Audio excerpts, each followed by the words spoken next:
we are at least going to watch Pancreas's video. So, this is Pancreas No Works video. I will be putting all the links in the description. So make sure you go like and subscribe. This video doesn't have 1.3 million views for nothing. But this should be very good as a person who isn't... I know a little bit about Warhammer Fantasy from my friend Lore Master of Sotek, and I've watched a couple other videos, but as a primarily 40k enjoyer, I really don't get into Warhammer Fantasy and Age of Sigmar all that much. Controversial statement, I like when people get into Warhammer. It's always a joy to have more people to play with and interact with in the hobby space. It's a new chance for me to try and convert someone, anyone, into accepting that the Eldar are actually really cool and interesting, and please, just for 5 minutes, stop saying elf bad. But speaking of elves, every time there's a wave of people that first learn about Warhammer, there's always one thing in common with them. None of them realize there's more to Warhammer than Space Marines, Tyranids, and spikier Space Marines. There's a whole other pair of settings that also exist, and they just fly right under the radar half the time. And this sucks, because the best Warhammer setting is right there. Yeah, GW ended it, but then it came back. And if you don't want to, you don't even have to collect thousands of dollars of minis to play with this one.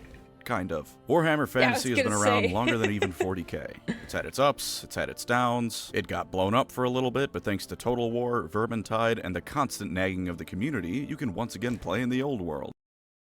I will say, I have not done any old world stuff, but I love, like, Total War has been a lot of fun, and I've really, really, really enjoyed it.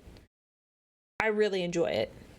With elves, dwarves, and humans as standard, but also some more out-there races, such as magical frogs, rats, and Walmart shoppers. And not enough people know about them. Not nearly enough. I mean, he's not wrong. That's like your stereotypical, like, Walmart shopper with the electric wheelchair and... Oh my gosh.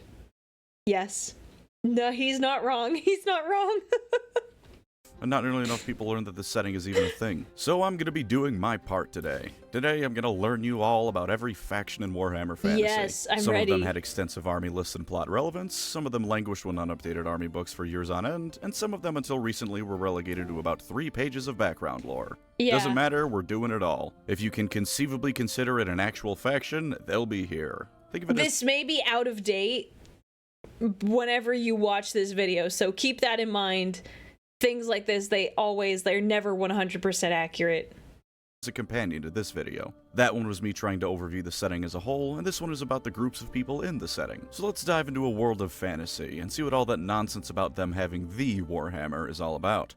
But you're about to start listening to me list off all kinds of factions, and do you know what you could be listening to me with? Raycon and their Everyday Earbuds, the sponsor of this video. Raycon's Everyday Earbuds are some of the finest available on the market. I actually have Raycon earbuds. Just to go that extra mile. Let's just get right into the features of these bad boys. Mine connectivity, kind of, so if you and someone else want to share the music, you can with no problems.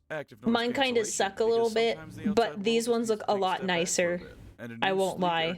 Design to make them look and feel but mine are like, eh. It's even got a cool protective case to keep them nice and safe. I've got them colored in a nice purple in a galaxy-themed case. It's got a nebula on it and everything. That is very nice. You can get them in other options, though. Sorry, I feel the desire to let him do his thing. Life that gets 90 minutes of battery per 10 minutes of charging. I forget to charge my headphones pretty often, and combined with my wow, that's really good, actually. That's usually a bad thing. But the Everyday Earbuds got my back. You can just charge them up for a little bit, and they're good to go. I wonder if they're a current, like a newer design. It's nice and relaxing, and the sound quality. Face reveal! Get into the swing of oh my gosh, his face! Good because as you can see, I have a lot of minis to work on. I have not watched his videos, so I've not seen his face before. Click the link in the description or go to buyraycon.com/pancreasnowork to get 15% off your Raycon. Okay, that's kind of cool that he's got his like half the price of other brands, and with my link you can get the whole thing with it. That's pretty cool. Spice up how you listen to music, podcasts, and more with Raycon's Everyday Earbuds. Now then, let's talk about where it all began.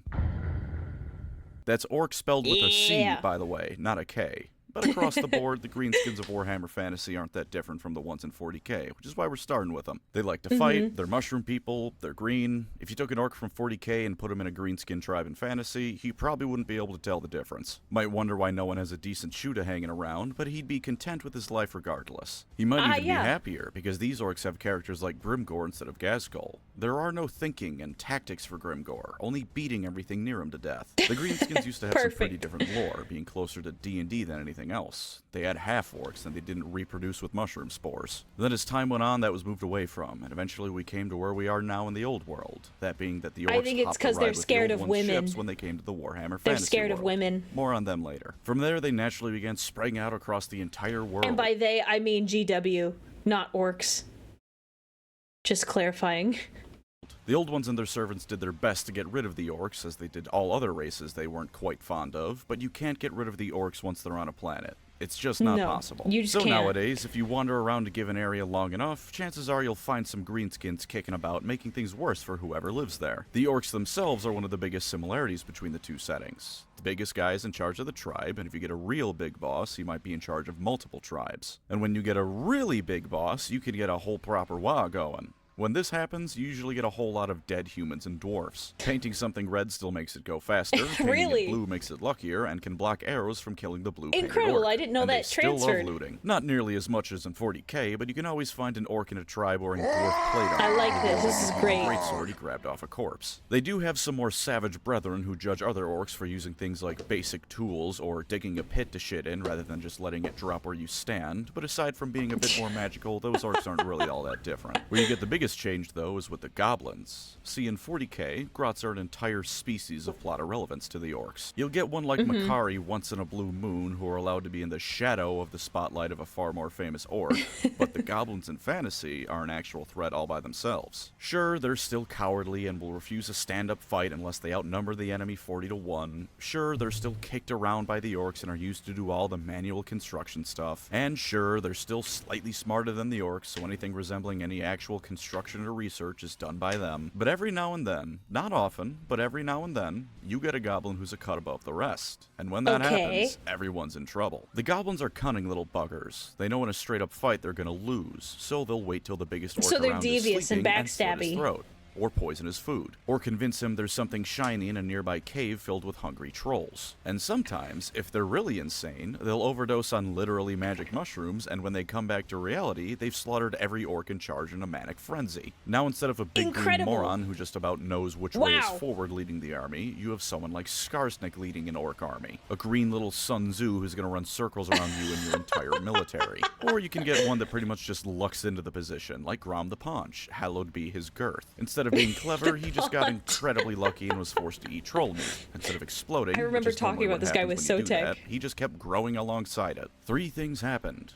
1, he got so incredibly fat he'd beat rival orcs by sitting on them. 2, he became a legend among goblins everywhere. The alpha male fantasy they all wish they could be.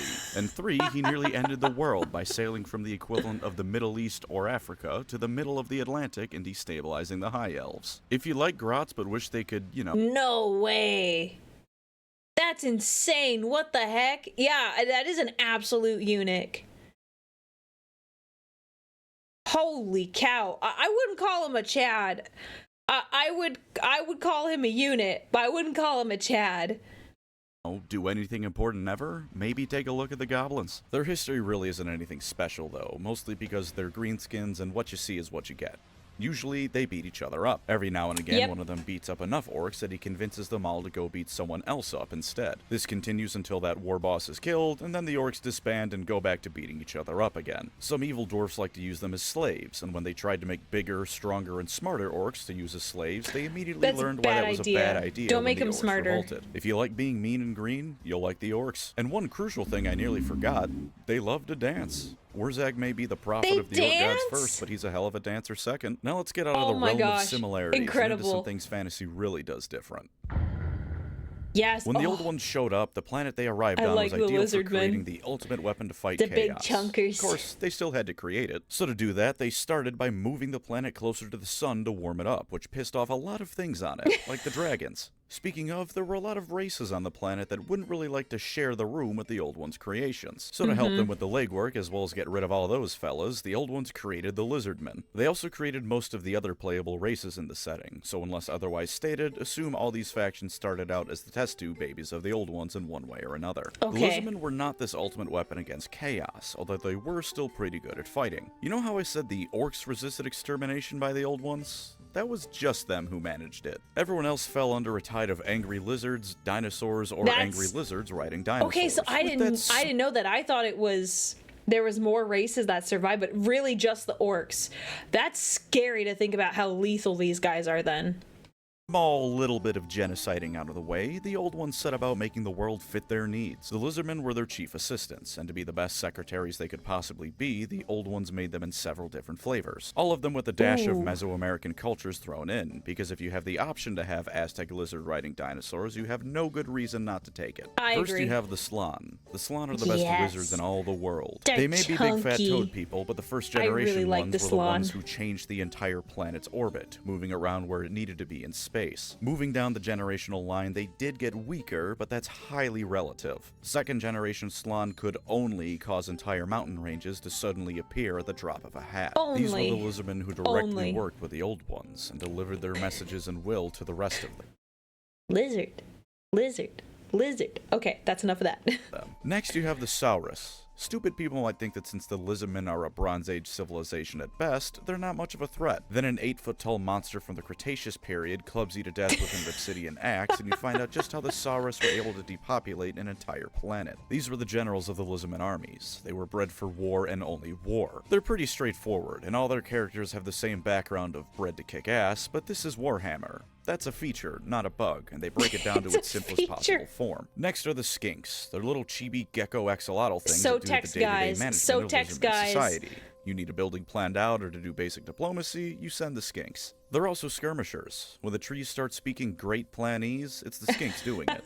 They've even got their own god all to themselves, Sotek. It was a bit of a controversy when he came around at first, but the rest of the Lizardmen seemed content enough to let him be worshipped. Finally, we have the Croxagores. They're alligator men. They build the buildings and gator death roll all over enemy armies. That's terrifying. But that's all they need to do. When Chaos first came and the Old Ones fled, the Lizardmen had to figure out how to not only survive, but continue the Old Ones' work in their absence, which they sort of have been pulling off a little bit. They held off the invasion at the cost of almost all the first Slan and most of their spawning pools, turning them into a very numerically disadvantaged race. Not that this stops them from still sometimes rampaging across the world, but they are largely held up in the jungles of Lustria nowadays, also known as South America, because Warhammer Fantasy is just Earth if someone with really shaky hands drew a map of it. They're isolationists, the Slan will spend centuries at a time meditating on the few plaques the Old Ones have left, and they really hate when tourists come to Lustria because it's usually to steal those plaques. They're all gold, you see, because gold doesn't tarnish or rust. Convenient for writing things down in a jungle, less convenient when all the warm bloods come to steal the shiny stuff. If you see a Lizardman army, you're either screwed because the Great Plan dictates your death, or screwed because you're somewhere they don't think you should be. Very simple faction, but again, that's a positive.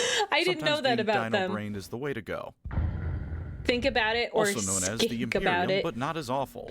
These guys are the default protagonist faction. They're the strongest nation of men in the world. Your and that's no Ultramarines meaningless boast here, because there's actual competition they have in that department, unlike the Imperium. They formed about 2,500 years prior to the setting's modern day, when a pretty cool dude named Sigmar was born. Sigmar had a dream, uniting the scattered tribes of barbarian into one unified nation of mankind. It's a good dream, I agree. Drive back the darkness and bring peace to the land. He did this chiefly by beating up everyone who disagreed with him, but in fairness, most of them deserved it. Yes. If this sounds familiar, let me just remind you that this guy was here first. Plus, Sigmar realized that outright killing everyone just because they disagree with you is perhaps a bad idea that will lead to problems later down. I agree with him 100%. 100%. Down the line, so he settled for only beating them up. Sigmar didn't just beat up people, though. He also beat up a lot of orcs. Like, a whole lot of orcs. So many orcs that the dwarfs swore eternal friendship with mankind, because if Sigmar is so kick-ass, surely the rest of humanity can't be that bad either. He united most of the tribes of man in the area. Incredible. You better believe I'll come back to the most later, and formed the Empire of Man. 50 years later, he just up and left. A little bit after that, he became a god, and the Empire soon worshipped Sigmar as the chief god of their pantheon. The Empire is pretty unique as far as fantasy factions go. Pretty based. Usually a fantasy setting will reach the medieval era, and then very explicitly never move past past that for the next trillion years of its history. The Empire isn't like that. When Sigmar was doing his thing, it was barely the Iron Age. The dwarves giving them steel weapons every now and then was considered the height of technological advancement. Nowadays, 2,500 years later, the Empire has tanks. Good tanks? Yeah. Look, for a Renaissance age civilization, tanks are pretty damn impressive no matter how good they actually are. I agree. They have factories, mechanical horses, and countless other things that make you wonder if the book you're reading was put in the fantasy section by mistake. They also have wizards who scam people out of $50 for the thrill of it, politicians who constantly need to be wrangled by the one competent guy in the entire government, and enough floppy hats to arm the entire Holy Roman Empire with. They're still normal people, though. The three things that make the Empire great aren't genetically modified super soldiers, or lost technological secrets from a golden age, or even the direct intervention of their gods. It's faith, steel, and gunpowder. A whole lot of each. Give a man a halberd, a cause to fight for, and his friends by his side, and it turns out you can push back even the most determined of evil murder Vikings time and time again. This is true. Most Warhammer Fantasy books follow the Imperial characters around. It's very like Guardsman-esque. You get a good feel for just how fleshed out this land is through them. You've got the Heartlands, sure, places like Altdorf, where it's interconnected with the wider world, magic runs through the very city through its colleges of magic, and elves and dwarfs can be seen regularly. Then you have backwater shitholes like Ostermark, where the people are outnumbered by everything nearby that wants to kill them, and guns are still a scary black magic invention for a good half the population. Oh, wow. Or Averland, whose most noticeable trait is that they hunt halflings for sport there. There's halflings in the Empire, by the way. They can vote on the next emperor because they baked a previous one a really good meal. They also had a civil war over pie. Don't be a halfling in Averland. You're gonna decorate someone's mantelpiece. Civil war over pie. Of course, this is still Warhammer, fantasy or not. Sure, I said it's not as awful as the Imperium, but it still has bad. witch hunters who will burn you alive for being a wizard or being a mutant. I'm hungry or just for my being pie a bit too too. Ugly, because that's also a sign of chaos mutation. And it's still a Renaissance age civilization. For 90% of people, this means it's a medieval civilization, but you might see more pretty statues and paintings than your ancestors did. You're still probably gonna die of the water making you poop too much. They're bordered by the undead, beastmen are everywhere once you leave the city limits, and worst of all, they have people who have sex with horses for neighbors. The Empire is constantly on... Do they really like their horses that much? Do they really like their horses that much, chat? Centaurs exist. That's not how that works. That's not how that works.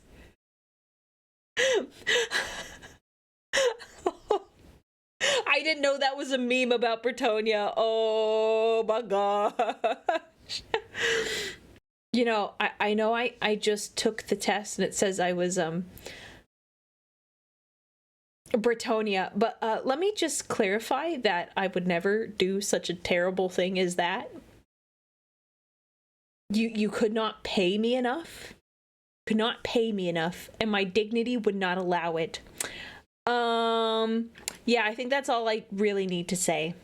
Fence. From orcs, from chaos, from beastmen, which are a different kind of chaos, and really anyone else who's feeling a bit bored that day. But the average citizen of the Empire will do their part to keep the hordes at bay, and at the end of the day, they did this for 2,500 years until the authors decided reality itself had to go, which is a pretty good track record. They're a human, relatable nation, like if the Imperial Guard got to actually be the main characters of 40k instead of Space Marine 9001, model on sale now for $60. It's grounded, with people having normal struggles, but also fantastical, with wizards and monsters being everywhere. They do have one ultimate ace in the hole, though. The reigning emperor, Karl Franz. The best statesman in the old world, the guy who wields the Warhammer. You know, the one, the actual real-life Warhammer logo. That's his, and he's very good at using it. Yes. He's the kind of politician who could convince you into giving him everything you own and leave you thinking you got the better deal, but also the kind of person who wouldn't do that to you. He's got everyone's interest at heart. He's a very chill overall, dude. This guy's the best emperor in Warhammer. Not Warhammer Fantasy, Warhammer in general. Kiss my ass, corpse worshippers. This one can walk, talk, and beat you to death in the name of the Empire. If you like relatable folk with a touch of the fantastic, fair enough, I accept this. Have your back. But I did say most tribes are united by Sigmar. Unfortunately, a couple weren't able to be integrated for one reason or another. Let's talk about the one that I like first.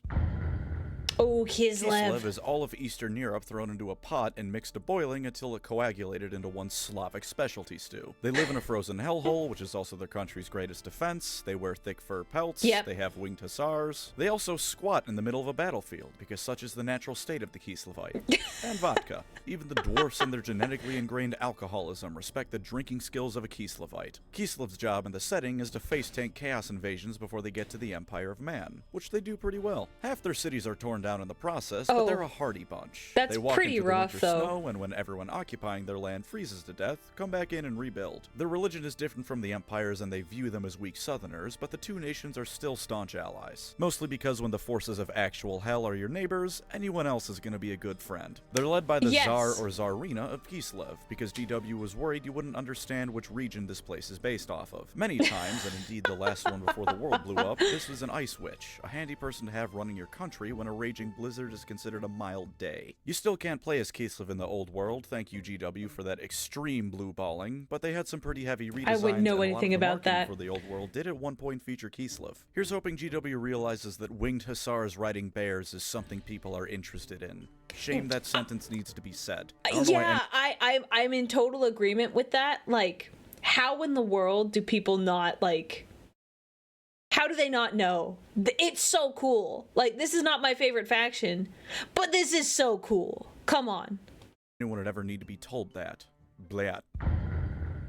These are those people who have sex with horses. When Sigmar was uniting everyone, they refused to join him, because obviously they were too good to join him. Did they have some super special magical secret, or a technology that could let them surpass the fledgling empire, or some other race in the whole? No, but they copied the elves' homework and our French, so they decided they were too good to shack up with a future god and went it alone. Bretonnia looked at all the cool advancements look very similar to the High Elf. How it was a dynamic nation in a genre that usually gets to the medieval era and then freezes like it's going into cryo-sleep, and said no. We will not be doing that. We will be staying as medieval land. It is mandated by the government that technology will not advance, that society will never have any major upheavals, and that everything is just perfect the way it is. It's like that old decree the Pope made that declared crossbows were a blasphemous weapon, taken to be an entire society's philosophy. That's a thing? Is all about knights. A Pope said Baby that? knights proving themselves, magical knights defending the realm and saving damsels, knights leading the country to further the goals and interests of the rest of the knights. Imagine I like King saving Arthur. damsels. That's it. Just imagine King Arthur stretched out to be a whole faction. The in-universe justification is that they saw high elf cavalry and just ran with the concept. Out of universe, it's just King Arthur and every medieval stereotype thrown together. Pretty you could much, admittedly say the same thing about the Empire and the Holy Roman Empire, or Kislev in Eastern Europe, but those are eras and places fantasy writers don't usually copy wholesale, so they get a pass from me. Bretonnia is the land of almost every fantasy setting ever conceived since Lord of the Rings, and it shows. Unfortunately, they can afford to do all of this fantasy stasis, because an elf goddess is playing them like a fiddle. Their precious Lady of the Lake, also known as the elf goddess of magic, chooses some super special knights to become Grail Knights. They sip from her chalice of bathwater, and when the now Grail Knight emerges, they're like supercharged D&D paladins. Wait, chat. I thought you guys were joking. I mean, I know he's being facetious and calling it the bathwater, but I'm not into that. So let me put it bluntly, not into sipping people's bathwater. Or fun times with horses. Neither of those things reflect my personality. Bullets are an inconvenience, their armor is magically toughened, and their mounts never tire. So until the Empire invents the Gatling gun, they're able to keep being aggressive backwater dickweeds. This is so bad, just hearing their mounts never tire. My mind is so messed up now. Thank you for this, guys. Thank you for this. They were tolerable, but in modern lore, someone must have felt they weren't angsty enough and made them nice and extra oppressive. The peasants are honored if the noble allows them to have 3 pennies a week instead of 2. Ladies who aren't magical are property because medieval times, and social mobility is a punchline. I hope you like medieval medicine. I'm kidding. The Empire's medicine already isn't that great. Bretonnian medicine is the kind of thing that has a 300% fatality rate. And horses. Everyone has a horse. Even the lowliest peasants have a horse. A horse that more often than not eats and lives better than they do. I like horses, but I don't like them that much. Yeah, I was gonna say, horses are expensive. That means a peasant who owns a horse, like, they're gonna pay more to, like, feed their horse than themselves. If you've ever been to medieval times and made that your entire personality, Bretonnia's a good faction for you. Because God is real and hates me, they're also one of the starter factions of the old world, so getting into Warhammer Fantasy nowadays is pound for pound fairly easily done with Bretonnia. In all honesty, pick 'em if you like 'em. It is on some level cool, because for as much shit as I was giving them for being generic and bland knights, knights are cool. There's a reason every 5-year-old wants to be a knight and not a Landsknecht. I mean, for God's sakes, just trying to say that word is difficult. The other army GW has refused to put onto the tabletop, despite already having a direct hand in rework. See, this is an example. It's already been updated since then. They are now on the tabletop. They have minis. I think pre-orders just happened. So, see, it's only been a year and things are already different. Their models, gorgeous. Them for Total War. Gorgeous. Did you know there's a fully fleshed out Cathayan army book for GW developed? You can't have it because funds not allowed. This is a shame because Cathay is awesome. Dragons are also awesome. Yes. Cathay agrees because they're ruled by immortal dragons who the Cathayans follow at every whim. Fantasy China is a magical place and one of the few places in the entire planet that might not be a terrible one to live in. Every now and again, it does what actual China used to do and implodes, and sure, those ruling dragons get along like all siblings do, i.e. barely at all. But in day-to-day life, not a bad place. And it always comes back together after imploding, usually after Mommy and Daddy Dragon come back to kick everyone's heads in until they start behaving again. It is, like I said... Well, I will say, I think once you kind of grow up, everyone, like your siblings usually, unless it's really bad, usually you get along. Usually you get along after you've all grown up. Just fantasy medieval China. But that is a compliment. You know those terracotta soldiers? They're what cool. if they were animated by magic and also 100 feet tall? Are you a 40k fan? Imagine if the Primarchs weren't utter morons and failures almost to a man. Because that's Cathay. Again, for reasons I will never understand, we don't have them yet in tabletop. But Total War does, and by God is it fun to play as Cathay. The Silk Road was prosperous in real life, and it's prosperous in Warhammer. So if/when they finally come out, prepare to show the world why China was for a good 1,000 years the most prosperous country on the planet. It's even better here, because this Great Wall has magical dragon ladies guarding it. Oh, Cathay is also near the countries of Nippon, Ind, and Koresh. Nippon is Japan, Ind is India, and Koresh is Southeast Asia. I'm not giving them their own spots because no one cares about them, and I can't bring myself to either. That's it for the non-chaotic living humans, but that doesn't mean we're done talking about humans. The next few ones just don't have a heartbeat. Or skin. These are the bad guys when chaos has taken a break. Imagine Dracula, if you will. Now imagine Dracula if he had a 100,000 strong army of zombies, skeletons, lesser vampires, but I like and pretty much anything Dracula else that you from could find at a Castlevania. He's Halloween. pretty cool, The total though. history of the vampires stretches back thousands of years, but for the purposes of this video, we're only going to go back a few hundred. We go to a fella named Vlad von Karstein, because if you haven't caught on yet, this setting is allergic to subtlety. He showed up to Okay, but like, he's a married man, and I kind of like that for him. very on-the-nose Empire province of Sylvania, which was a horrible place to live. It was covered in swamps, the people were dumb and afraid of scary monsters, and because this setting is what it is, they weren't even wrong to be so. When a peasant in real life says the witch made their family ill with the plague, it's baseless superstition. When a peasant in Warhammer says that, there's a good chance they're right. When a Sylvanian peasant says that, they are right. Vlad shows up to this province, marries the daughter of the ruling noble to become its next ruler, and despite being a blood-sucking vampire, this place sucked so hard it was a marked improvement. Even better, him and his wife Isabella actually loved each other. They had vampire kids like Conrad von Karstein, who is insane and liked to twist the heads off of peasants, and Manfred von Karstein, who is the worst. Do. Of course, this wouldn't be Warhammer if everyone was just nice and peaceful, so one day Vlad had a brilliant idea. What if he was the emperor? He could live forever and usher in an eternal age of prosperity. Mostly for vampires, yeah, but I was for gonna some say, of the not people for too. humans. So he tried to become the emperor. At gunpoint. Zombie point more like, but 100,000 zombies is a lot more effective than most Renaissance age guns were.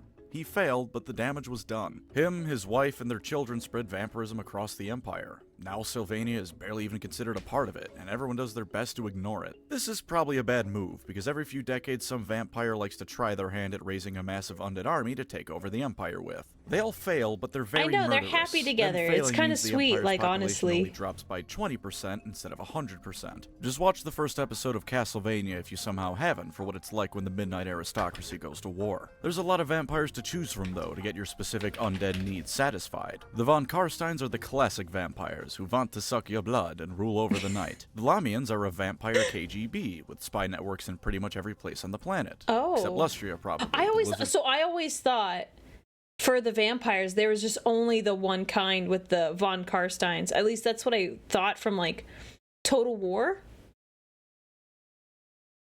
I didn't realize there were different flavors of vampire.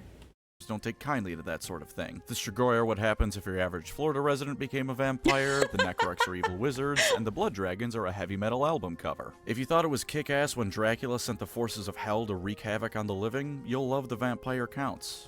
But I did mention that some of the undead don't have skin, and vampires usually have that at least. For those fellas, we need to go further south. The Tomb Ancient Kings. Egypt. These guys Ancient Egypt. I love their vibe. You now understand the basics of the Tomb Kings. Once upon a time, thousands of years in the past, the lands of Nehekara were prosperous. They had regular contact with their gods, magical constructs to defend themselves with, and when they had a good king like Setra, they would sometimes go on to conquer half the world. Then a fella named Nagash was born. He's awful. This man was a monster through and through. He's really smart, He gives me smart enough Erebus to capture vibes. dark elves and force them to teach him dark magic, which usually humans can't do. Smart enough to invent necromancy with what he learned. Smart enough to overthrow his brother, the king, and take over most of the land with his undead forces. So and he's also very quite powerful smart. with Wow. his magic. He was eventually overthrown and cast into the desert where he died, but he invented necromancy. Death is a suggestion for him. Such is his power. When he inevitably came back, he discovered someone had stolen his research notes and used them to make vampires. He made those vampires his generals, and no, they didn't have a choice in the matter, and then decided ruling just Nehekara with undead wasn't enough. So he formed a plan to kill everyone in the region at once, he was Nagash. resurrect every corpse on the planet, and take over the world with his World War Z undead army.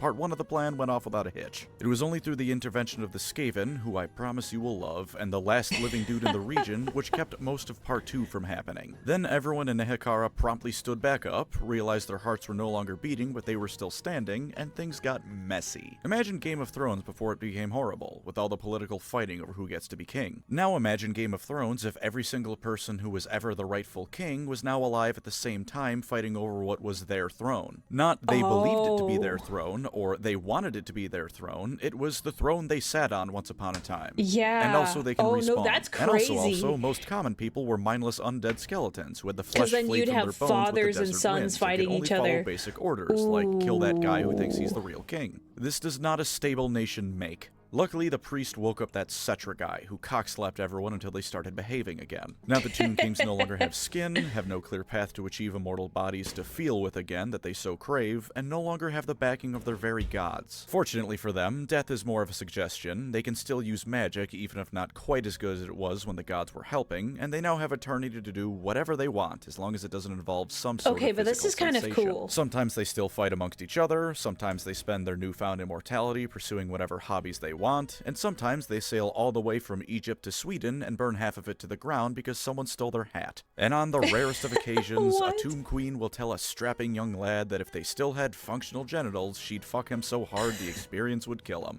They're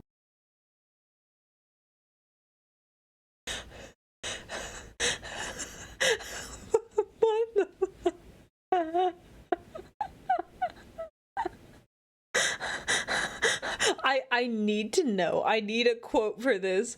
I need, that was in the book. I believe you. I believe you. Oh my gosh. No, don't volunteer for that. Oh my gosh, no. You're gonna turn into, oh wait, hang on. Ignore the additional like all the extra stuff that's on top of this. If you give in, you're gonna look like that guy. You will turn into a Tomb King. That's what it made me think of. Like, he would die from it and he gets all shriveled up like a mummy. No, it's not worth it. No, guys. You can't fix her. She's dead. You can't fix her. That's messed up. No. very fun. They're true neutral to the core. Some of them want conquest, some of them just want to find new hobbies, some hate the living out of jealousy, some don't care either way as long as they serve, and some go out of their way to... Some of you guys, it's crazy how many of you are like, yes, I would. What does she look like? What does she look like? And, like, do we have an idea of what she would look like if she was, like... Does it matter? I feel like it does. We can fix her or go to Valhalla. No. Redtail Wolf, thank you for the bits. No, you can't. You can't fix that. You can't fix crazy. I mean, I can understand the appeal in a woman wanting you so bad. That you'd be willing to give up everything, but that's not worth it. Okay. Let us continue. We were talking about Tomb Kings, and we were talking about,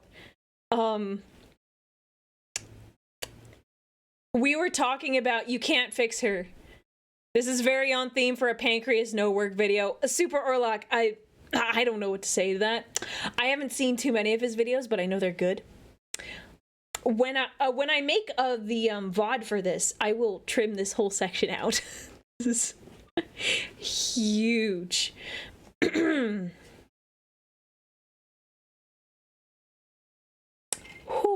Okay. All right, let me back it up. Man. Yeah, I don't know if we will have... We will see if we react to another video tonight. If not, we can... I think we'll have time on Friday after we build our mini to watch more stuff. But I also need to get a chicken pot pie tonight, so I gotta go to the store. That is critical. All right. Find human... We're gonna back it up to here. Are we nearly done with the subs thing? We already hit 250. There are other goals. They're like there's 2 regular ones, and then there's a bunch of stretch goals, but like I honestly have no clue.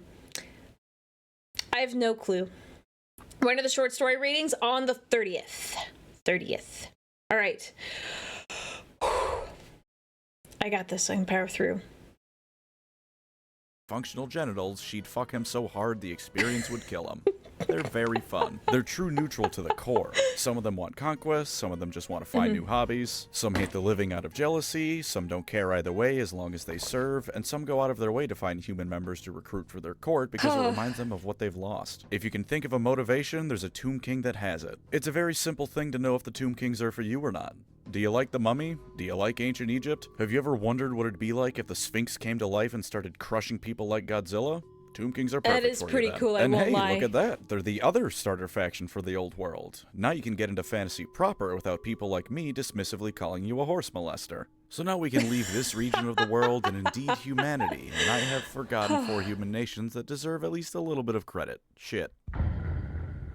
Tylea is Italy during medieval/Renaissance times, so it's thousands of city-states smushed into one country. It's right next to the Skaven capital. Mummy goes hard. Oh gosh, Estalia no. is Spain without the colonial empire. Both of these places say they're the first civilized nation in the old world, which the empire disputes. The border princes are the land of whatever the hell you want it to be. It is an excuse to make your own homebrew army, and they fight orcs more than anything. Most of the people there are either fleeing from the empire, leaving the empire in a futile attempt to make it big, and petty nobles. Araby is exactly what you think it is. Turn Aladdin into a war game faction, but only a background faction. And if you think that's me being dismissive of it, do please read about Sultan Jafar's military campaign against the old world. It's actually got advanced medicine, science, and magical practices and theories, but I can guarantee the only thing you're going to remember about this place is Sultan Jafar. We're going to start by clumping all the elves together, because their backstories are all very interconnected. Don't worry, they'll each get their own time to shine. Once upon a time, there were just elves. The first species created by the old ones to fight chaos, they were made to be elves. Arrogant, long-lived, and short of the Slann, they're the best wizards around. Then chaos descended, the old ones pissed off, and the elves had no idea what the hell to do. Eventually, a cool elf named Kalidor made a magical vortex, the chief cool elf Anarion grabbed a cursed sword that killed a whole lot of demons, and then everything cooled down a bit. Anarion disappeared, but they elected a new king, so all was okay. His children with his first wife even showed back up to be a bloodline of legendary heroes, though they're also cursed because of that sword. Then an Arian's second wife told their son Malekith that he should be king, convinced him with her boobs because family trees can be shaped like Christmas wreaths if you don't mind being a freak, and a civil war broke out. Malekith walked into a sacred fire to prove his worth, whereupon their chief god lit him on fire. Him and his mother kept trying to take over the home continent of Ulthuan. They nearly unmade it when they realized they couldn't, and then the newly formed Dark Elves were forced off of it to go live in Canada. The High Elves, those who stayed behind, once again got to rebuild the shattered remnants of their strays. Home. At least they still had their firm friendship with the dwarfs. That's a good thing. Oh, wait, that got ruined too. But don't feel too bad. The High Elf King ruined that one for them himself by being the worst. That one wasn't an unfortunate tragedy. It was a self-imposed unfortunate tragedy. The dwarfs and the High Elves fought Fantasy World War I, and it was pretty miserable for everyone involved. Picking a victor is sort of meaningless because both groups— Pancreas is Marathi's #1 tier 3 sub. Oh no. Oh gosh. Oh gosh, does he really like her?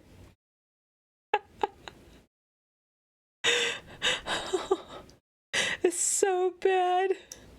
Were pretty thoroughly wrecked by the event, and the High Elves had to return home when the Dark Elves began the first of many She has an entire video about it. Oh no. Some High Elves sounds didn't like go we gotta home watch and it. sheltered in a magical forest called Athel Loren instead. Now we have our third group of elves, the Wood Elves.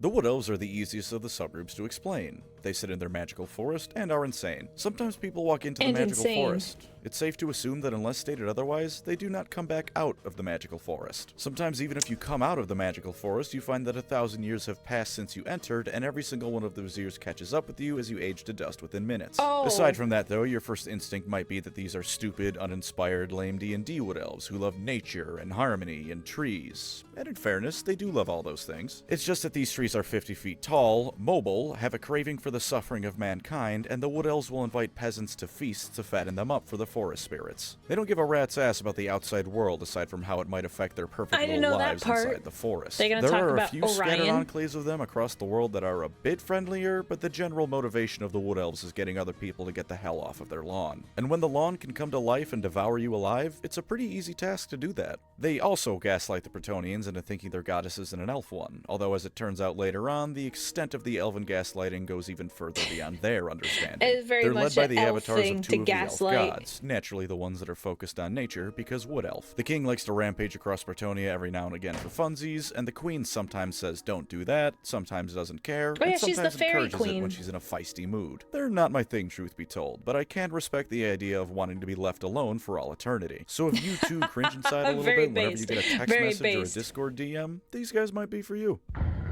No. The High Elves are the ones that you. stayed on Ulthuan and remained much the same throughout. And like I said, that's the old what someone would say if they were gaslighting me. Sure as hell made them to be elves. Long-lived, magical, arrogant, and because they live for thousands of years, they're real good at what they do. Some of their swordsmen have been practicing for so long that they take into account the weight of their eyelashes when they swing. You're not beating that. And sure enough, the history of the High Elves is the history of them sailing out from their homeland to go stop most of the problems the world faces. They taught humanity how to use magic properly, they keep excess magic from saturating the world, and they have a habit of showing up just as they're needed to stop things from getting completely out of hand. There's a High Elf who destroyed orc warbands that have been rampaging since the dawn of time and was so good at it that he gave the entire elven race a reputation amongst the greenskins for being good fighters. All of this because a fat goblin burned down his house. And of course, Teclis my beloved. Is there a 10,000 strong army of orcs, dark elves, or worse bearing down on you? Well, with a wave of his staff and a flick of his wrist, there is now a new crater. He's a real cool guy like that, and he's not even that arrogant. The flip side to balance this glazing session I've just done is that they do actually have weaknesses to go along with all that. They reproduce slowly, and in a wargame setting, that's the mark of death. Every death in battle is a hindrance, although at least compared to 40k, they aren't outright dying. They're on the watch list for being endangered rather than being endangered outright. And magic being so innate to them means that when something with it goes wrong, they feel it and are affected by it more acutely than most. Like when their magical queen is sad. Their entire homeland's climate is tied to her emotions. And like any living being that isn't a psychopath— That is terrible. That is terrible. I would not want the weather to be connected to my emotions. I'm a pretty even-keeled person, but on occasion I have moments, and that would be terrible. She is sad when a great amount of her people die. So when Malekith decides today is as good a day as any to get 1 million people killed trying to retake his homeland again, it really sucks to live in the same country as her. They're also physically frail, which isn't the biggest weakness in the world, but you'll definitely notice it when an orc is bearing down on them. They've also got a bit of a species-wide depression thing going on too. When you live functionally forever, you get a long time to get a real feel for what the world is like. And as it turns out, this world kinda sucks. They just don't have time to recuperate from any of their constant losses. The world is in danger, the High Elves sail out to fix the issue, and then the world is immediately in danger again. Add on to that some more standard elven weaknesses, like their old age, meaning they don't always adapt to new things well, and you've got a race that has a bit of a deadline attached to it. Mankind is inventing guns, tanks, and more, and the elves think the bow and arrow remains the height of warfare. To their credit, though, they're damn good with that bow and arrow, especially when it's a magical lightsaber bow and arrow. Yes. And dragons. The High Elves are best friends of... That makes me think of the Interrex from Horus Rising, where they're like, the bows, they must be ceremonial, and they shoot laser beams that puncture like Astartes plate. Like, I'm sorry, that's insane. Almost every dragon that isn't from Cathay. Dragons are scary in a fight, and let's be honest with ourselves. If a dragon declared your hometown to be the best thing ever and made sure to always visit and help out when it was in trouble, you'd have an ego the size of Mount Everest too. Yes. Overall, if you like elves, you'll like these guys. Even if you don't like elves or only associate Warhammer's elves with the Eldar, the High Elves' ability to actually put their money where their mouth is might win you over. And if nothing else, there's an elf character named Aletha Nar who skins dark elves alive because he just hates them that much, and is overall Michael Myers if he had pointy ears and special forces training. Yes, I do remember this guy. Hard to get more unelven than that guy. Isn't he the guy, we talked about this, isn't he Dylan or Cole Sprouse voices him? I think? Speaking of ego, though, take the stereotypical elven arrogance, or if you're not a big fan of the race, elven racism. Now jack it up to the logical extreme endpoint of the concept so that they don't only think they're the best, they think of all other races as vermin that should either serve them as slaves, be hunted for sport, or outright eradicated. Welcome to Nagaroth, friends. It only goes downhill from there. Warhammer North America sucks. It's home to the Dark Elves after they got kicked out of their old home, and the entire thing is either a frozen hellhole. Okay, it does kind of look like North America, though. Like, in a weird way, it does vaguely look like North America. Huh. I thought he was kidding. No, he's right. A desert hellhole, or a frozen hellhole bordering actual hell. There's something called the Altar of Ultimate Darkness inside of this place. Do you think anyone that lives here is gonna be nice? Sure enough, the Dark Elves aren't nice. There used to be some human tribes that lived in Nagaroth, and then the Dark Elves killed or enslaved them all. They have cities built into mountains they use as ships to raid and enslave others, they kidnapped High Elf children to raise as Dark Elves, and the entire society looks like what would happen if every single Decepticon was Starscream. Murder and treachery are only illegal if you get caught, and if you're powerful enough, not even then. They're led by Malekith and his mother Morathi, the same two elves who formed the Dark Elves 10,000 years prior. Morathi is kind of just always awful, but sometimes if you squint real hard, Malekith can almost sort of a little bit resemble a noble elf hero he once was. Then he does things like instituting the elven god of murder as the head of the Dark Elf pantheon, uses demons as auxiliaries when he invades Ulthuan, and starts the Warhammer Fantasy triangle slave trade. In spite of failing to retake Ulthuan every time he tries, he's a damn powerful wizard and warrior both.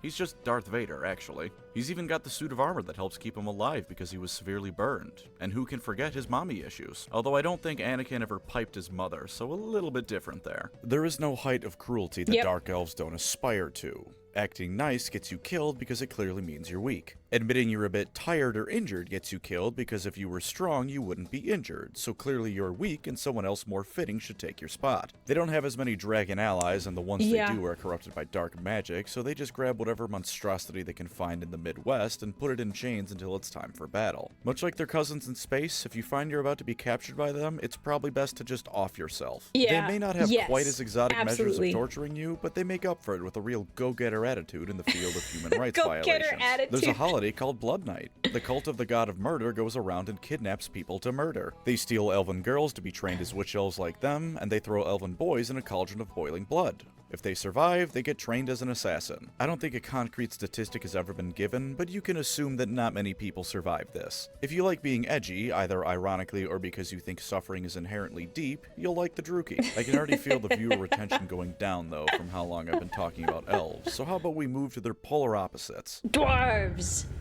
Elves are posh, regal, and always at least a little bit uptight. Dwarfs are brash to the point and consider sobriety a sin. While the elves of Warhammer have a few things that make them stand out a bit from the standard elf template, the dwarfs of Warhammer could fit in just about any setting with minimal issue. They like drinking, they like mining, they hate orcs, and getting them to compliment non-dwarf craftsmanship is like pulling teeth from an orc. They hate magic both because it's weird elf nonsense, and because when the old ones made the dwarfs, they made them so opposed to magic their mere presence makes it not work properly. They love mining in mountains because that's just what dwarfs love. They do have three things that make them stand out. I didn't know though. that First magic is that it's was not working dwarfs, around them. not dwarves. Second is that these dwarfs stand out, though. First is that it's pronounced dwarfs, not dwarves. I barely heard a difference. Dwarfs, not dwarves. Dwarfs? So the F. Dwarfs, not dwarves. Okay. Second is that these dwarfs are industrious little fellas. They've discovered oil and how to use it, and with it make helicopters, trains, and more. While humanity has galleons with cannons and the elves have either magical dragon ships or city-sized slave ships, the dwarfs have ironclads, submarines, and aircraft carriers. They hate using them because no proper dwarf would ever be happy with anything but solid earth under their feet, but they have them. They're slow to change to the point that anything less than 500 years old gets you complained at if you suggest using it, but at least some of them understand that the 20-barreled artillery piece is nice to have even if their ancestors might not approve. The second is that these dwarfs are the embodiment of the word spite. They're bitter that the other races won't just conform to proper dwarf ways. They hate orcs and goblins for ruining their once great cities. They hate the elves for that war they got into thousands of years ago. A war that ultimately started, mind you, because the dwarf diplomat forcibly had his beard shaved. There were some other factors leading up to it, but that was the final straw. The average dwarf doesn't know about the lizardmen much, but they'd certainly hate them too if they knew the Slann were involved in shifting some mountain ranges around that destroyed a whole lot of dwarf holds. Have you ever wronged a dwarf? Into the book you go. Yes. The Great Book of Grudges, that is. Every single thing that has in some way wronged the dwarf race is put down in there. Most dwarf holds have their own personal ones for slight against them in particular. Some dwarfs have their own personal book. Even if they don't, they have photographic memory. If you've wronged them, they'll remember. It doesn't even need to be on purpose. That's bad. A human town once shorted the dwarfs 2 coins by accident in exchange for some construction work. The dwarfs sent an army and killed everyone in it. If this happens to you and you try to seek some sort of retribution for this insane idea of compensation they seem to have, you're going back in the book for any harm you might cause doing it. They will spend centuries and entire military campaigns fighting wars to right grudges, and naturally anything that happens to them during these campaigns leads to more grudges, which leads to them trying to right those grudges, which causes more grudges. You know that saying about digging 2 holes when you set out for revenge? 2 holes is not nearly enough for the Dowie. And who could forget the Slayers? Let's say you're a dwarf, and you committed some seriously dishonorable action. Maybe your negligence led to other dwarfs getting killed. Maybe you fled at the height of a battle. Or maybe you just lost a bit too much money on a bet, or had your beard shaved against your will. In any of those cases, there's only one option available to you. Kill yourself.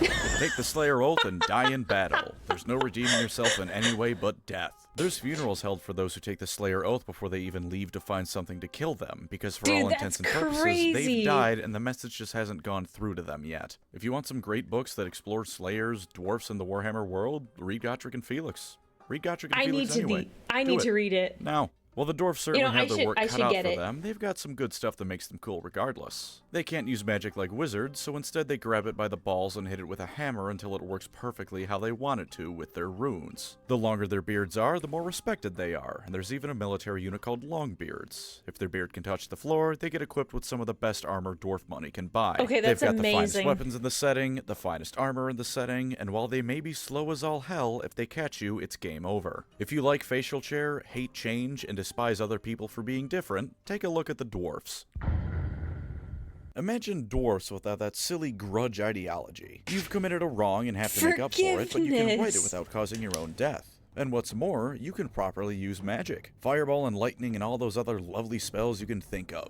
Without the shackles of tradition or even their own biology holding them back, they can produce wonders of both magic and industry. Unfortunately, they replace stupid grudges with one of the most horrific slaver cultures around, and they forego tradition to worship actual demons and dark gods. And being able to use magic isn't necessarily a good thing, because it eventually turns them into stone statues. These are the Chaos Dwarfs, and they're horrifying in a way the more human followers of Chaos chaos can only dream of being. Saying they take the best of the dwarfs is sort of overstating it, because the best of the dwarfs is their willingness to stand by both the letter and spirit of their word. They'll have your back no matter what. Plus, while their incredible stubbornness does hold them back from a lot of progress they can make and gets them into some stupid conflicts, it also means they're not only going to accomplish whatever they set out to do, but always stand by your side. If the dwarfs say they're going to help you, they're going to help you. And if a human, dwarf, and elf are all fighting together, the dwarf is going to be the last one to break. The Chaos Dwarves take these traits and have molded them in a way that is best suited to being an evil bastard. The craftsmanship of the dwarves makes weapons, yes, but also architectural wonders and genuine pieces of art so good it can make a man weep. The Chaos Dwarves make hell factories that are 2,000% efficient and make the most brutal weapons Chaos has to offer. They take the runic magic of the dwarves and use it to bind demons into their weapons and armor. The demons aren't happy with this, but the Chaos Dwarfs are still dwarfs. They're so good at what they do that more often than not, the demons are powerless once the dwarfs get their hands on them. They aren't numerous, and they aren't even terribly expansionist, but when the Chaos Dwarfs do go to war, there's nothing that can truly equal it. The finest weapons and armor just like the dwarfs, only now bolstered with the power of Hellspawn. They even have the closest thing to a nice chaos god to worship, which gives them all sorts of benefits. Hashut. Sure, he's called the Father of Darkness and is the god of tyranny and is overall exactly as evil as you'd expect from that, but he doesn't screw the dwarfs over. They want power, he likes it when tyrants are in power, so in exchange for them using their dwarf talents to enslave others, he gives them power. The most commonly seen use of Chaos Dwarfs is as artillery crewmen for the Hell Cannon unit, as well as freaking— That's really cool, but terrifying. The faces on the side of these cannons, like, that's like, they're... Okay, I didn't know that. That's pretty cool, though. That goes hard. Selling Chaos Lords weapons and armor. This is because of both their isolationist nature and because they don't really have an army. They do have legacy rules for the old world, and they have had an army, unlike Cathay, but their status as properly playable is a bit all over the place. Still though, if you don't mind legacy rules and finding either old minis or third-party ones to use, you can feel the Chaos Dwarf army. So if you like the dwarfs but wish they were horrendous in every way possible, check out the Chaos Dwarfs. Just get used to people calling them chorfs. Not the most dignified nickname, that one. No, not really. Not really. The ogres were the last race the old ones made before pissing off. They're resistant to chaos, tough unlike the elves, capable of changing things up quickly. I always felt like so gross when Lore Master of Sotek was playing these, like just like, bleh, no. Like the dwarfs, and are as ambitious and fluid as mankind. Unfortunately, the older ones couldn't quite get them to stop eating everything in sight, and never properly finish them before they left, or their homelands for that matter. When chaos invaded, the ogres were left unfinished in this state, and many became nomadic after they ate everything in whatever their first homeland was. They also ate— He has a nipple piercing, but it's got a skull. That's definitely a nipple piercing. I had to see it, so now you have to see it. That is terrible. Someone had to draw that. Someone came up with that idea. They're terrible for that. They're terrible for that. That is, I hate that.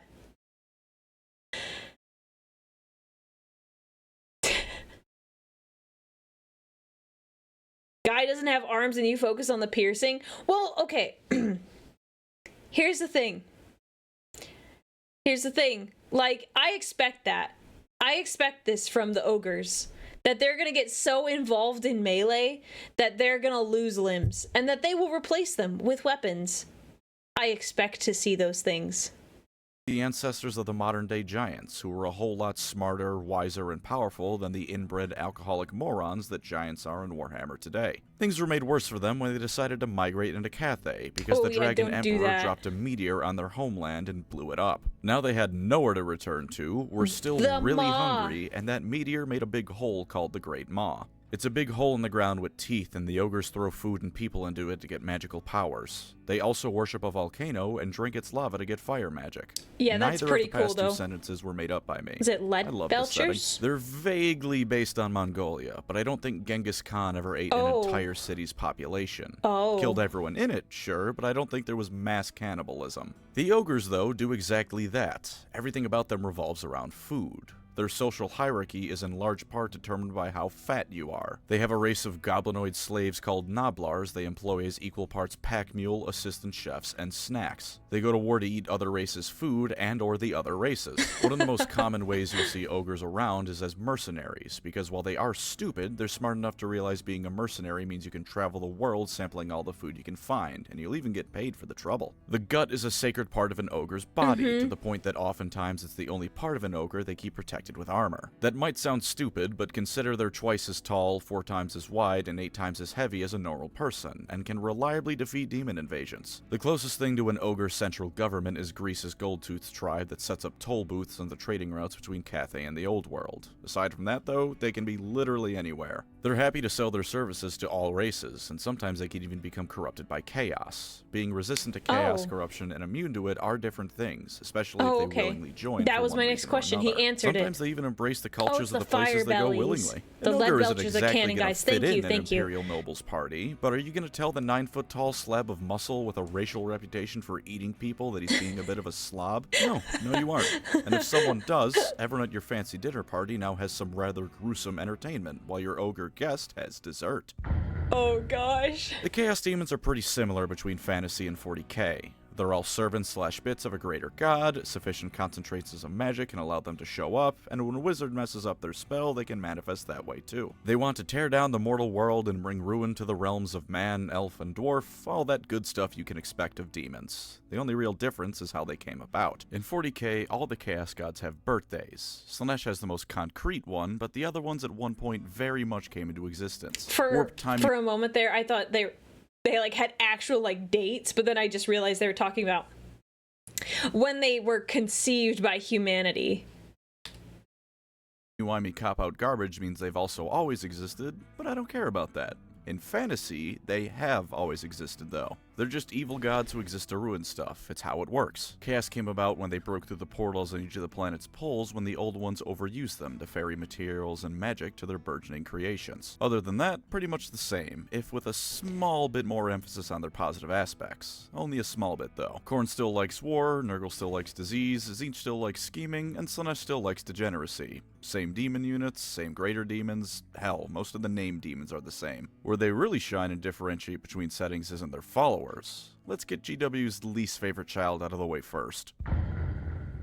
The Beastmen are a cross between beasts and men. Being born of chaos itself, the Dark Gods don't need to bribe them with gifts to ensure their worship. Unfortunately for them, this means the Beastmen rarely, if ever, get any gifts from the gods. They know they'll always have their worship, so they get the scraps the proper Chaos Warriors get. Given that one theory of how they came about is man and beast getting a bit too friendly with each other, I don't feel too bad for them. Don't let that fool you, though. While the nations of men consider them to be a nuisance for all but the most isolated towns, and the dwarves view them similarly, the Wood Elves know the true danger they represent. In the forest of the world, millions of them lurk, and when they go to war, entire swaths of the country are trampled underneath their hooves. They defile nature with their every step, and won't stop their savage crusade until the civilized peoples of the world exist in a constant state of being hunted by their bestial overlords. At least that's what we're told in between lore blurbs of them being butchered like the cattle they look like. For the love of God, at least the Eldar are powerful on the tabletop more often than not. The Beastmen usually suck on tabletop and in the lore. I'm trying to be a hype man for the factions here, but while I wasn't for Bretonnia because I hate them, I'm not for the Beastmen because I pity them. For what it's worth though, they are incredibly dangerous to the average person in this setting. Villages at the frontier of almost every faction are regularly under assault by Beastmen raiders, and when they gather in force, they'll be wiped off the map at a moment's notice. And since they're all part animal, they have incredibly sharp senses. If you get in a fight with one while you're traveling, it's already game over. You can probably take that one on, but the 20 or so more beelining it in your direction because they heard a fight is a different story. The Beastmen are a savage race to the point that things like intact walls drive them to frothing rage, such as their hatred for civilization. All they do in their free time is get into brutal fights amongst each other, sometimes they involving hate civilization. one Okay, I didn't know that. Position in the hierarchy, but they usually hate anything just to assert orderly. dominance Okay. or for fun,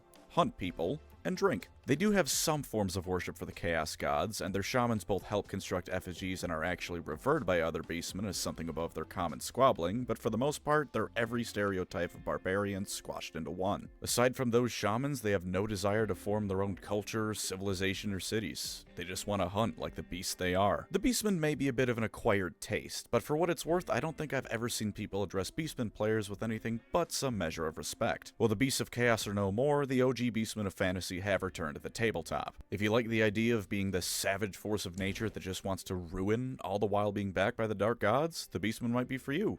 Just, don't expect to win all that often. Part of the respect beastmen players get is for sticking with an army that Games Workshop seems to hold in utter contempt. I know I'm incredibly biased, but I do not care for the motivations of most of the traitor legions. They strike me as like listening to a story about me and my siblings not getting along when we were kids. No, I kind of agree with that, though. I agree with that. Some of them are like, oh, okay, I can kind of understand, I can kind of get it. Others, I'm just like, I wish I could feel bad, but I don't.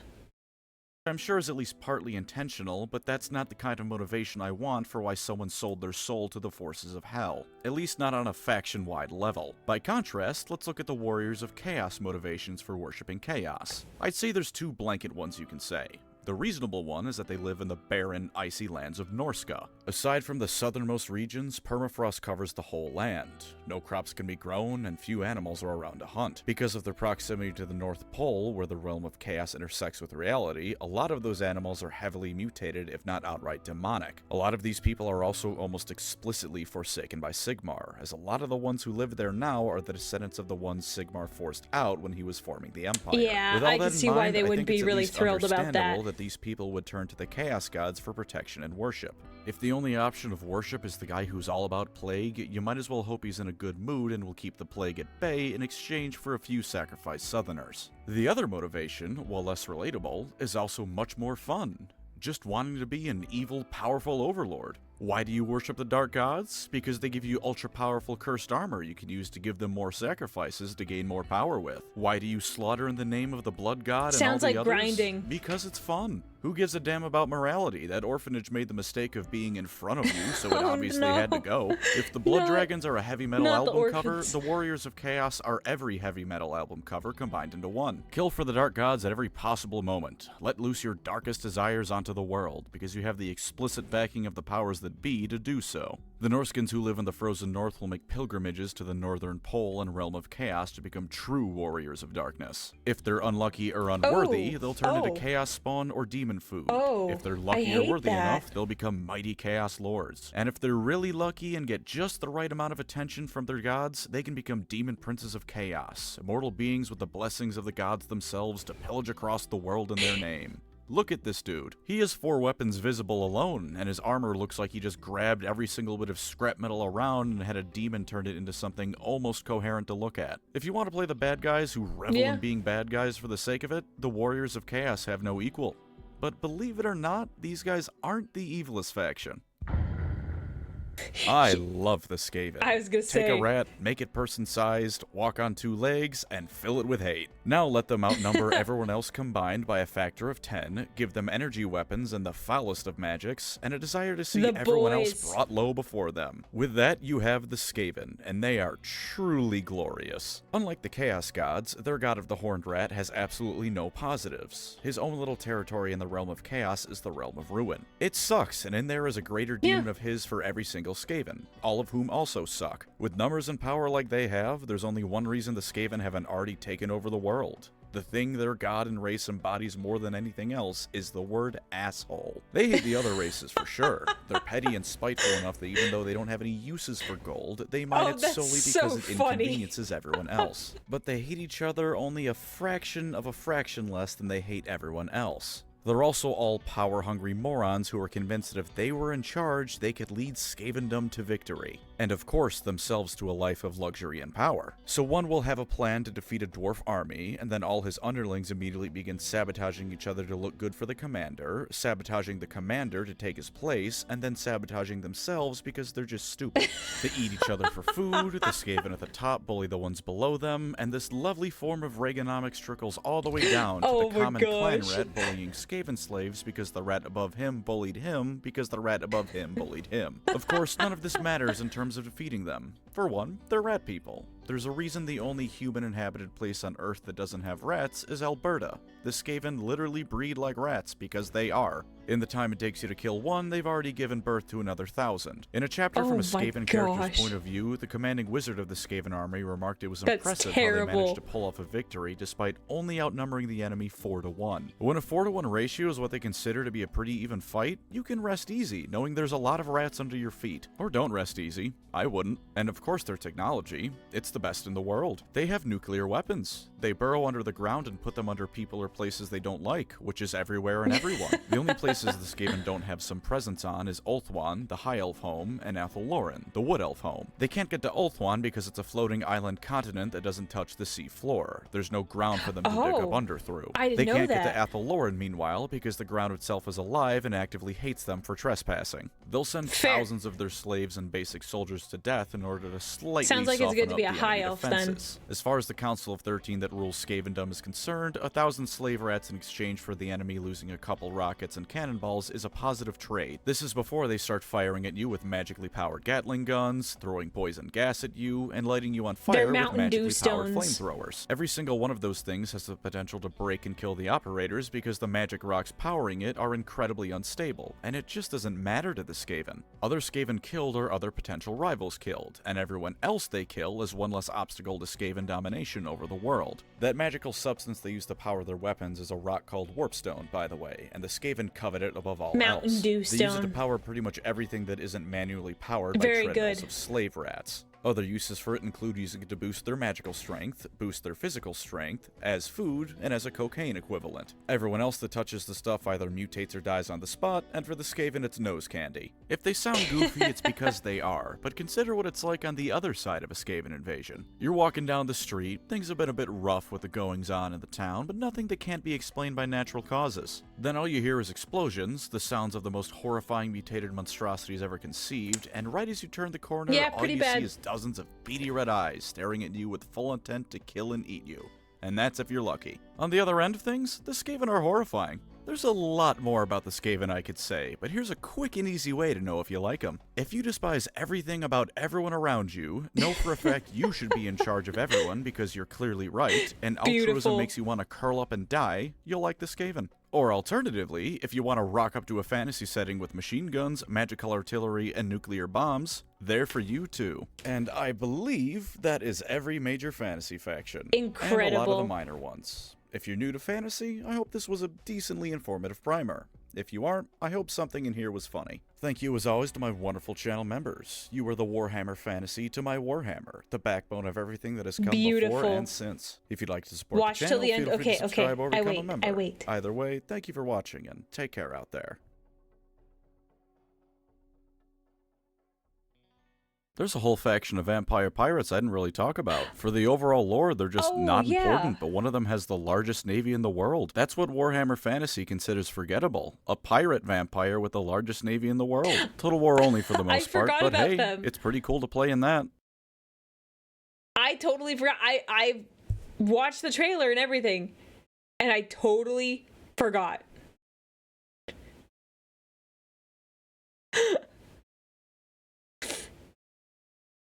Vampire Coast, their stuff is really cool. I like the crab that uses the shell. The giant crab that uses like the ship as its shell. Pretty cool. I won't lie.